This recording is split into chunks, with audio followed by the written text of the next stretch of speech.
warahmatullahi wabarakatuh. Ruangan kami dari kelas 10 akan mempresentasikan tentang pengertian otoritas jasa keuangan. Otoritas jasa keuangan atau yang biasa disebut OJK merupakan sebuah lembaga baru yang dirancang untuk melakukan pengawasan secara ketat.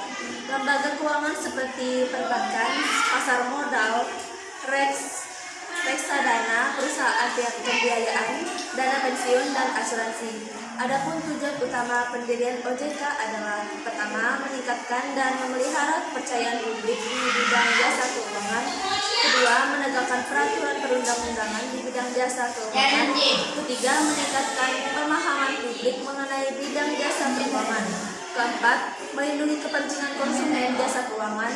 Adapun sasaran akhirnya adalah agar krisis keuangan seperti yang terjadi pada tahun 1997 sampai 1998 yang lalu tidak terulang kembali.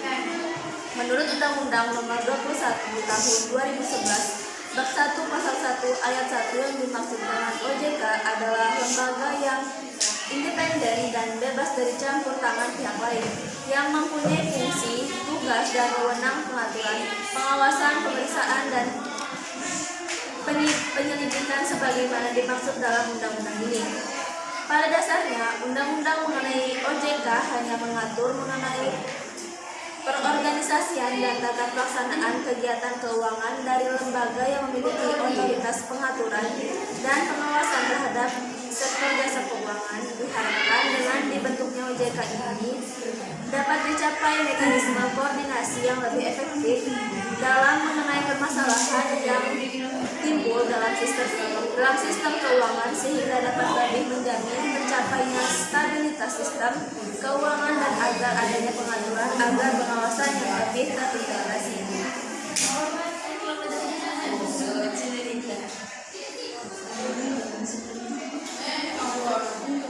Industri lembaga jasa keuangan lainnya berisi beberapa lembaga atau perusahaan yang dibentuk atau didirikan untuk melaksanakan tugas dan fungsi yang bersifat khusus, umumnya berkaitan dengan upaya mendukung program pemerintahan bagi kesejahteraan masyarakat. Lembaga perusahaan jasa keuangan tersebut adalah: 1. Lembaga atau perusahaan penjaminan kredit. Perusahaan penjaminan kredit adalah badan hukum yang bergerak di bidang keuangan dengan kegiatan usaha pokoknya melakukan penjaminan kredit. Pembentukan lembaga atau perusahaan penjaminan kredit dimaksudkan untuk membantu usaha mikro, kecil, dan menengah (UMKM) dalam rangka mengakses pendanaan dari perbankan dan lembaga keuangan lainnya. 2. Perusahaan penjaminan instruktur. Perusahaan penjaminan instruktur adalah PSERO yang didirikan untuk tujuan memberikan penjaminan pada proyek kerjasama pemerintah, badan usaha di bidang instruktur dengan cara penyediaan penjaminan instruktur. Yang ketiga, Lembaga Pembiayaan Ekspor Indonesia. Lembaga Pembiayaan Ekspor Indonesia (LPEI) adalah lembaga yang secara khusus dibentuk untuk mendukung kebijakan pemerintah dalam rangka mendorong program ekspor nasional. Pembentukan LPEI ini didasarkan Undang-Undang Nomor 2 Tahun 2009 tentang Lembaga Pembiayaan Ekspor Indonesia. Perusahaan pembiayaan sekunder perumahan. Perusahaan pembiayaan sekunder perumahan adalah lembaga atau perusahaan yang dibentuk dengan tugas menyediakan fasilitas pembiayaan perumahan dalam rangka meningkatkan kapasitas dan kesinambungan pembiayaan perumahan yang terjangkau oleh masyarakat yang ini. Partai Sarana Multigria Finansial Persero atau biasanya disingkat Partai SMF Persero adalah satu-satunya perusahaan pembiayaan sekunder perumahan yang didirikan di Indonesia. B. Pembentukan status dan tempat kedudukan otoritas jasa keuangan OJK. Yang pertama, pasal 2. A. Dengan undang-undang ini dibentuk OJK. B. OJK adalah lembaga yang independen dalam melaksanakan tugas dan wewenangnya, bebas dari campur tangan pihak lain kecuali untuk hal-hal yang secara tegas diatur dalam undang-undang ini. Yang kedua, pasal 3. OJK berkedudukan di Ibu Kota Negara Kesatuan Republik Indonesia. B. OJK dapat mempunyai kantor dalam dan di luar wilayah negara Kesatuan Republik Indonesia yang dibentuk sesuai dengan kebutuhan. Ada beberapa hal yang melatar belakangi lahirnya undang-undang ini selain perkembangan undang-undang tentang Bank Indonesia sebagaimana telah beberapa kali dipelajari. 1. Sistem keuangan dan seluruh kegiatan jasa keuangan yang menjalankan fungsi intermediasi bagi berbagai kegiatan produktif di dalam perekonomian nasional merupakan salah satu komponen paling penting dalam sistem perekonomian nasional. Yang kedua, terjadinya proses globalisasi dalam sistem keuangan dan pesatnya kemajuan di bidang teknologi, informasi serta inovasi finansial telah menciptakan sistem keuangan yang sangat kompleks, dinamis dan saling terkait antar subsektor keuangan baik dalam hal produk maupun kelembagaan.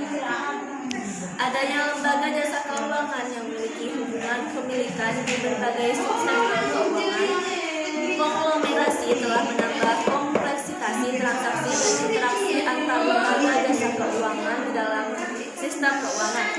4. Banyaknya permasalahan di lintas sektor di sektor jasa keuangan yang meliputi tindakan moral hazard, belum optimalnya perlindungan konsumen jasa keuangan, dan terganggunya stabilitas sistem keuangan. Ada harapan penataan melalui Undang-Undang Nomor 21 tentang Otoritas Jasa Keuangan. Penataan dimaksud dilakukan agar dapat dicapai mekanisme koordinasi yang lebih efektif di dalam menangani permasalahan yang timbul dalam sistem keuangan, sehingga dapat lebih menjamin tercapainya stabilitas sistem keuangan, agar pengaturan dan pengawasan terhadap keseluruhan kegiatan jasa keuangan tersebut harus dilakukan secara terintegrasi. C. Visi dan misi Otoritas Jasa Keuangan (OJK). 1. Visi Otoritas Jasa Keuangan (OJK) adalah menjadi lembaga pengawas industri jasa keuangan yang terpercaya, melindungi kepentingan konsumen dan masyarakat, dan mampu mewujudkan industri jasa keuangan menjadi pilar perekonomian nasional yang berdaya saing global serta dapat memajukan kesejahteraan. Misi Otoritas Jasa Keuangan adalah A. Mewujudkan terselenggaranya seluruh kegiatan di dalam sektor jaga keuangan secara teratur, adil, transparan, dan akuntabel. B. Mewujudkan sistem keuangan yang tumbuh secara berkelanjutan dan stabil. C.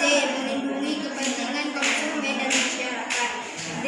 OJK melaksanakan tugas pengaturan dan pengawasan terhadap kegiatan jasa keuangan di sektor perbankan. V. Kegiatan jasa keuangan di sektor pasar modal, dan G. Kegiatan jasa keuangan di sektor perasuransian, dana pensiun, lembaga pembiayaan, dan lembaga jasa keuangan lainnya. D. Tujuan, fungsi, dan kewenangan Otoritas Jasa Keuangan. 1. Tujuan Otoritas Jasa Keuangan. Otoritas Jasa Keuangan disebut dengan tujuan agar keseluruhan kegiatan di dalam sektor jasa keuangan A. Terselenggara secara teratur, adil, transparan, dan akuntabel. B. Mampu mewujudkan sistem keuangan yang tumbuh secara berkelanjutan dan stabil, dan C. Mampu melindungi kepentingan konsumen dan masyarakat. 2. Fungsi Otoritas Jasa Keuangan. A. Mengawasi aturan main yang sudah dijalankan dari Forum Stabilitas Keuangan. B. Menjaga stabilitas sistem keuangan. C.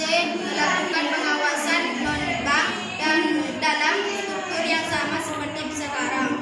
D. Pengawasan bank keluar dari otoritas BI sebagai bank sentral dan dipegang oleh lembaga baru. C.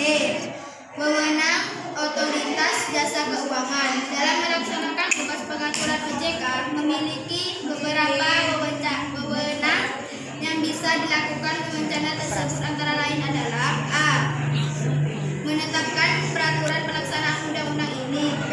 Menetapkan peraturan perundang-undangan di sektor jasa keuangan.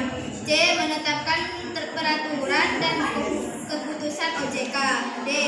Menetapkan peraturan mengenai pengawasan di sektor jasa keuangan. E. Menetapkan kebijakan mengenai pelaksanaan tugas OJK. F. Menetapkan peraturan mengenai tata cara penetapan perintah tertulis terhadap lembaga jasa keuangan dan pihak tertentu. Oke, sampai sini saja presentasi kami tentang otoritas jasa keuangan. Kurang lebihnya minta maaf.